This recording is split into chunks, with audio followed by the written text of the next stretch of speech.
Olá, meninas e meninos, sejam muito bem-vindos ao canal Textualizando. O tema de hoje é produção textual e no decorrer do vídeo a gente vai conversar um pouquinho sobre gêneros textuais, sobre como escrever um bom texto e no final tem um tutorial incrível ensinando a escrever um e-mail, que é esse texto que está super presente na vida dos estudantes. Então é isso, um beijo e bom vídeo! Produção textual nada mais é do que o ato de expor, por meio de palavras, ideias sobre um determinado assunto com uma finalidade comunicativa. Para o linguista e professor aposentado da Unicamp, João Geraldi, se produz um texto quando, apesar de escorregar ali na concordância, na ortografia e em outras normas da linguagem escrita culta, se produz algo de original, algo de seu, que expresse a sua visão de mundo. Joaquim Dous e Auguste Pasquier, professores e especialistas em gêneros textuais, nós devemos enfocar o ensino da produção textual não como um procedimento único e global que vale para qualquer tipo de texto, mas como um conjunto de aprendizagens específicas de diversos gêneros textuais. Assim, o aluno vai aprender a narrar, a expor, a explicar, argumentar, descrever, escrever ata, escrever diversos tipos de carta, entre outros gêneros. A distinção de Mikhail Bakhtin, um teórico russo que estudou a linguagem com base no uso cotidiano, existem dois tipos de gêneros textuais, os primários e os secundários. Os primários são os diálogos cotidianos, os bilhetinhos que a gente manda, as cartas pessoais, entre outros. E eles estão num âmbito mais privado da sociedade e eles são mais objetivamente dialógicos. Já os secundários são os artigos científicos, as notícias, as crônicas, os relatórios. Eles são considerados menos dialógicos e circulam no âmbito mais público da sociedade. Agora que já falamos sobre o que é produção textual e quais são os gêneros textuais, a pergunta que fica é: como escrever um bom texto? O que é necessário para ter um texto de qualidade? E eu posso afirmar com toda certeza que o hábito de leitura é essencial para a produção de um bom texto, porque assim a gente amplia o nosso vocabulário e fica cada vez mais fácil de escrever um texto. O que é importante também é, além da mensagem, pensar em qual vai ser o meio no qual ela vai ser transmitida. Tanto o destinatário quanto o meio social, também os próprios gêneros textuais influenciam nisso.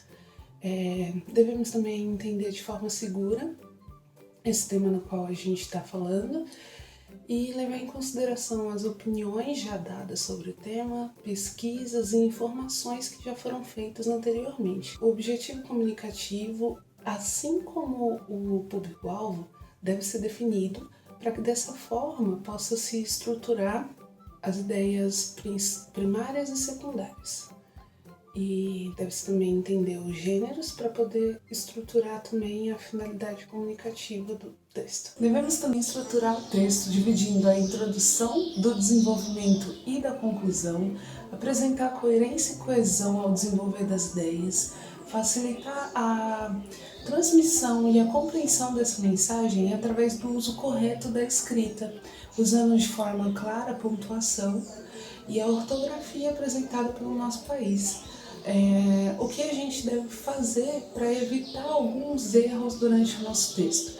Vícios de linguagem, gírias, neologismos, tudo isso acaba enfraquecendo o nosso texto e deixando ele cada vez mais pobre. Bom, gente, agora eu vou falar um pouquinho com vocês sobre a nossa proposta de atividade de estimulação. Então, como a Catu e a Mariana já falaram com vocês, texto é basicamente toda produção em que a gente consegue atribuir um sentido ao ler e ao escrever. Então, pensando assim, existem vários tipos de texto, que é o que a gente chama de gênero textual. Relembrando um pouco, então a gente tem as crônicas, os contos, as notícias, os bilhetes, os artigos científicos, as dissertações.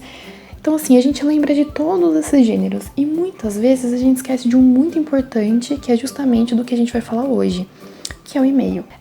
A gente costuma esquecer do e-mail justamente porque ele é trivial, ele é corriqueiro, ele é muito comum no nosso dia a dia. A gente esquece de outros gêneros também exatamente por serem tão triviais. Isso porque a gente sempre associa a escrita a algo muito formal, um contexto mais formal, mais literário.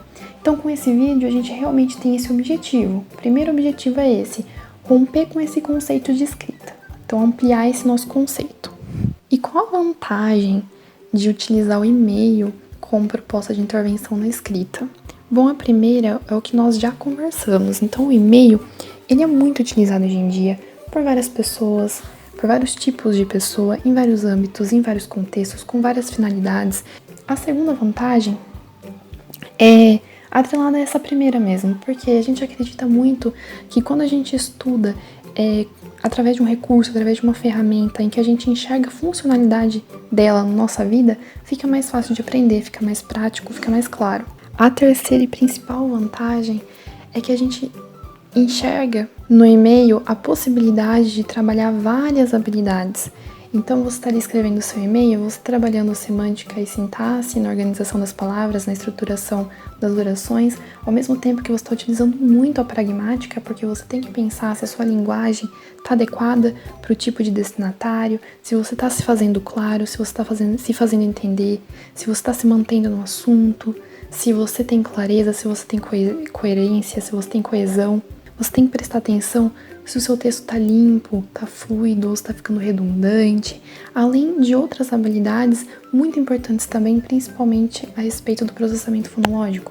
Então, a consciência fonológica, a memória de trabalho, o acesso ao léxico, porque você está ali digitando e você tem que pensar, você tem que resgatar no seu repertório, no seu vocabulário, qual palavra fica mais adequada ali naquele contexto, qual palavra é mais adequada, enfim. Então, é pra gente pensar o quanto através de um texto simples, de um recurso simples e muito comum, a gente consegue trabalhar muitas aptidões. E agora, pessoal, vamos falar um pouquinho do conceito do e-mail.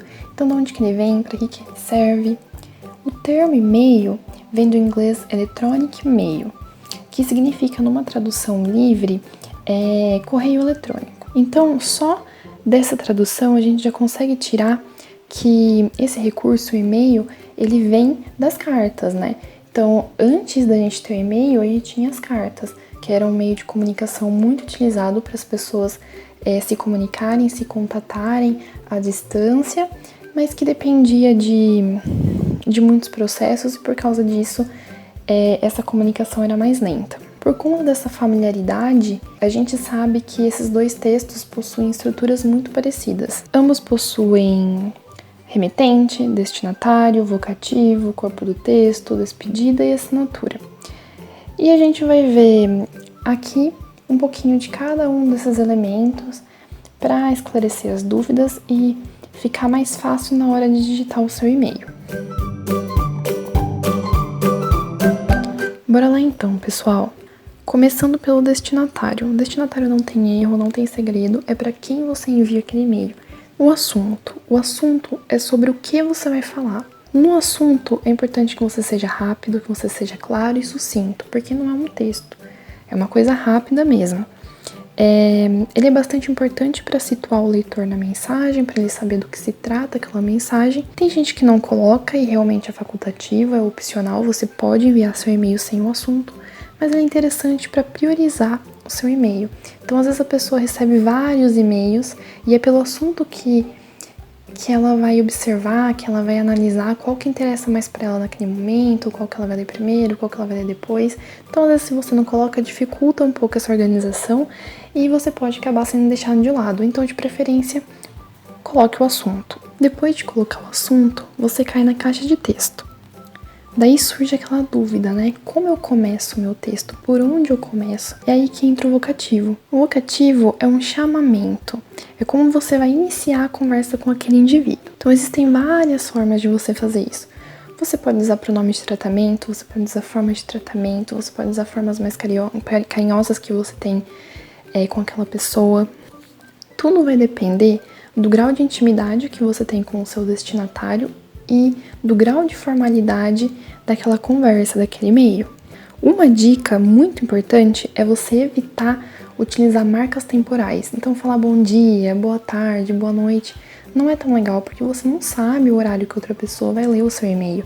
Os pronomes de tratamento que eu falei, então são vários, né? Então, para cada perfil existe um pronome de tratamento. Eles eram mais utilizados antigamente, na época das cartas. Vossa Excelência, Vossa Senhoria, então tudo depende da profissão com quem você está tratando, se é uma autoridade política, uma autoridade religiosa.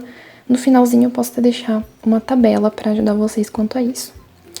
Então, depende bastante, como eu já falei, da afinidade que você tem com o seu destinatário. Enfim, existem inúmeras possibilidades. O olá é muito interessante porque ele é neutro. Não é nem muito formal, nem muito carinhoso, nem muito afetuoso. Enfim, ele é muito simpático e eu acho que não tem erro. O corpo do texto é a parte mais importante do seu e-mail, porque é aqui que se concentra toda a sua mensagem principal, toda a sua conversa com aquela pessoa. Nesse momento, você precisa ter bem definido o que será dito, para quem você vai enviar, qual o tipo de linguagem que você utiliza e qual a finalidade desse e-mail. É bem importante o e-mail ser breve, você não ficar dando muitas voltas, retornando sempre ao mesmo lugar, ao mesmo assunto. Agora a despedida. A despedida também é muito versátil, é difícil generalizar porque depende muito da sua intimidade com aquela pessoa. Então, se for com um amigo, se for com um parente, você pode terminar falando até mais, estou com saudades. Se for com uma pessoa que você não tem essa afinidade, daí você pode utilizar cordialmente, atenciosamente. Agora nós temos 2 exemplos de e-mail. Então, o primeiro e-mail é um e-mail pessoal, enviado para uma amiga. Então, primeiro coloco o endereço de e-mail dela, o assunto, trabalho de linguagem em churrasco. Então, basicamente, sobre isso que vai falar o texto. Não me prolongo. Continuo, começo falando: olá, amiga. É um cumprimento adequado para uma pessoa que você tem amizade. Conteúdo da mensagem começa de uma forma bem informal, bem livre. Pergunta se ela tá bem, e aí, tudo bem? O que ela anda fazendo na quarentena? Se tá assistindo os vídeos de parto humanizado que ela gosta muito. Daí eu quebro isso, coloco: mas enfim, estou te enviando este e-mail porque estou sem celular e precisava te avisar que ainda não terminei minha parte de trabalho de linguagem. Mas assim que terminar, te envio, pode ficar tranquila. Então, eu já introduzo o assunto, já introduzo o objetivo do e-mail, que é falar para ela, avisar que eu ainda não terminei o trabalho, mas já que eu terminar, eu já envio para ela que ela pode ficar tranquila. Em seguida, dou a ideia da gente marcar um churrasco, porque estou com muita saudade. Termino, peço para ela curtir bastante a cidade dela. A minha despedida: beijos, fica com Deus, é bem íntima, mas eu tenho essa liberdade, porque é um texto bastante pessoal. E eu assino com o meu apelido. Agora a gente vai para o segundo exemplo, que é um e-mail formal. Nesse caso, uma mensagem para um orientador. Então agora vamos imaginar que o Francisco é um carinha que faz ciências biológicas, gosta muito de genética e quer conversar com o professor dele para verificar a hipótese deles desenvolverem projetos, pesquisas juntos. Então vamos lá. Então ele vai lá, coloca o e-mail do professor, o assunto: interesse em pesquisa, bastante claro. Poderia também ser realizar iniciação científica, enfim, depende do que você quer, depende do que o Francisco quer. Então ele começa o e-mail dele: olá, professor, é o vocativo que ele utilizou. Como já foi dito, o olá ele é neutro, ele é simpático, educado, é interessante. Pula uma linha, começa o texto. Então ele fala: meu nome é Francisco T. Silva e estou no 2º ano do curso de Ciências Biológicas. Isso é muito bom, é muito importante se apresentar. O professor tem vários alunos, então é difícil conhecer todo mundo, lembrar de todo mundo, então é importante. E ele continua falando: sempre tive muita afinidade com a área de estudo que a genética abrange, e esse interesse ficou ainda mais acentuado após as últimas aulas, principalmente ao estudar as síndromes e doenças raras, o que me fez cogitar realizar pesquisa acerca desse tema. E ele continua: dessa forma, então agora ele conclui: podemos marcar uma reunião para conversarmos sobre isso e sobre a disponibilidade de pesquisarmos sobre o assunto? Aqui ele já deixa bem claro, bem objetivo, de forma muito educada, muito natural, com muita clareza, com muita coesão, com muita coerência, o que ele quer. Desde já, muito obrigado, atenciosamente, Francisco. Então ele podia terminar de outras formas também: cordialmente, Francisco, obrigada pela atenção, aguardo seu retorno. Resumindo, o e-mail dele está super adequado para essa finalidade. Bom, pessoal, então é isso. Espero que vocês tenham gostado. Não esqueçam de dar um like, de comentar, de compartilhar com seus amigos da escola, da faculdade. Dá um like no vídeo, se inscreve no canal, segue a gente nas redes sociais, no Instagram, no Facebook. E mais uma vez, muito obrigada pela atenção. Espero ter ajudado. Até mais, beijão!